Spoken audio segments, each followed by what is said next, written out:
अब ये जो अंतिम समय है यहाँ पे कुछ पुस्तकों का जिक्र आता है जो मैंने पिछले 30 सालों में बहुत खोजबीन कर ली। मैंने उनके परिवार के सदस्यों से भी मिलता रहा हूँ और एक के साथ तो मेरा पारिवारिक संबंध है, मुझे आज तक मालूम नहीं हुआ उसके बारे में, लेकिन कुछ ना कुछ था जरूर, जिसके बारे में सबसे पहले शिव वर्मा ने संस्मृतियों में लिखा है। मैंने उसको पढ़ा था। तो शिव वर्मा से तो मैं मिल नहीं पाया, कुलतार सिंह जी से मैं मिला था, उनसे मैंने पूछा, उन्हें कोई जानकारी इसकी थी नहीं। जो जेल की नोटबुक है ना, उसमें भी नहीं है इसके बारे में चर्चा, लेकिन ये जरूर बताते हैं जेल का रिकॉर्ड कि अंतिम दिनों में फांसी से कुछ समय पहले शहीद आजम भगत सिंह ने जेल की परमिशन से कुछ पेपर्स जो है ना, जो हैंड रिटन थे, वो जेल से बाहर भिजवाए थे। और जेल से बाहर जो भिजवाए थे वो यशपाल के पास पहुंचे, जो क्रांतिकारी साथी थे। लाहौर में क्रांतिकारी गतिविधियों से एक तरह से ममता रखने वाली और उनके प्रति समर्पित एक महिला हैं, लज्जावती इनका नाम था। तो ये होता था कि इनके ऊपर कोई शक नहीं होगा, किसी तरीके से होगा, तो वो लज्जावती के पोजीशन में आ गए थे। अब शिव वर्मा कहता है कि ये पुस्तकें थी 4 जो भगत सिंह ने जेल में लिखी, उनके नाम भी देते हो, 2 के नाम दे रहा हो, history of the Indian revolutionary movement और दूसरा at the door of death. At the door of death Bhagat Singh ने क्या महसूस किया और क्रांति जी, लेकिन और कहीं जिक्र नहीं मिलता है। तो अजय घोष ने भी लिखा है इसके बारे में, लेकिन वो कहते हैं किताबें हैं, ऐसा मैं नहीं कह सकता। और उनके भाइयों से जब बातचीत होती है तो वो भी कहते हैं भी हमने उस समय देखा नहीं, क्या क्या रिकॉर्ड थे, क्या चीज़ें थे, हमें तो पता नहीं। फिर ये हमारे पास आया ही नहीं डॉक्यूमेंट, जो हमें दिया गया उसके अंदर ये नहीं था, क्योंकि ये पहले से ही जो मैंने बताया ना डायरी और किताबें, ये तो उनके एग्जीक्यूशन के बाद परिवार को दिया गया, लेकिन जो पहले वाला था ना, ये तो एक तरह से जेल से निकाल दिया गया पहले से, क्योंकि भगत सिंह को ये लगता था कि मेरे जाने के बाद ये डिस्ट्रॉय हो जाएगा। हालांकि वो डिस्ट्रॉय हो गया, हमारा दुर्भाग्य है। मैं आगे पूरी करता हूँ बात अपनी।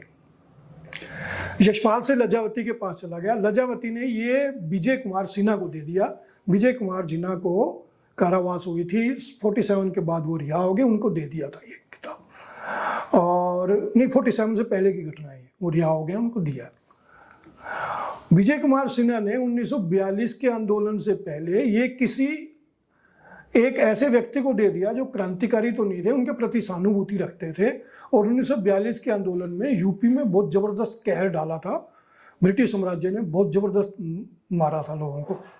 उस व्यक्ति ने डर के मारे उसको जला दिया, उसका नाम नहीं पता लगता अभी वो कौन है। तो ये बड़ा दुर्भाग्यपूर्ण है। हाँ, लेकिन मुझे भी ऐसा लगता है कि वो किताब की शेप में तो नहीं था, लेकिन बड़े इंपॉर्टेंट डॉक्यूमेंट थे वो। पर फिर भी अब तक भगत सिंह ने जो 1927 से लेकर अब तक लिख डाला था, विचार तो हमें पता लग जाते हैं उससे। और भगत सिंह ने अपनी जीवनी लिखी हो ऐसा तो लगता नहीं है, वो इन चीज़ों से ऊपर थे। और वैसे भी जो उनका एक आर्टिकल है वाई आई एम एथिस्ट, जिससे मेरी इंटरप्रिटेशन तो ये है कि वो भगवान से एक तरह से शिकायत, नाराजगी कर रहे हैं भी मेरे देश को गुलाम क्यों किया, और कुछ नहीं। आप उसको कोई मर्जी कुछ कहता रहे, वो परमात्मा से ये शिकायत, अद्भुत भगत सिंह परमात्मा से शिकायत करता है कि ये तो कहते हैं कि परमात्मा सबको अच्छा देता है, सुख देता है, तो भाई मेरे देश को दुख क्यों दे रहा है, तो आपने दुख दिया मेरे देश, तो ये कर रहे हो। ऐसा नहीं है कि भाई मैं मंदिर नहीं जाऊंगा, ये नहीं करूंगा, ऐसा नथिंग लाइक दैट। उसकी अजीब इंटरप्रिटेशन कर देते हैं, वो शिकायत कर रहे हैं परमात्मा से, इस तरह की बात है। तो उसमें मैं बताना ये चाहता था कि जीवनी तो उसने उसमें लिखी है अपनी थोड़ी सी, पहले 8-10 पेज में उसमें बताता है मैं स्कूल में कैसे पढ़ता था, कॉलेज में कैसे पढ़ता था, दादाजी, पिताजी, दोस्त, उनके बारे में लिखा है उसने।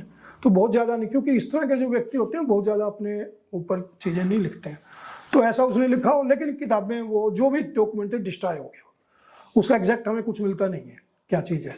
तो मैंने काफ़ी खोजबीन की है, तो पता नहीं है, उनके भाइयों के पास तो रिकॉर्ड भी नहीं है। तो ये सारी जो चर्चा आज हमने की, उस चर्चा में जो शुरुआत हमने जहाँ से की थी कि शहीद आजम भगत सिंह उच्च कोटि के विचारक थे, चिंतक थे,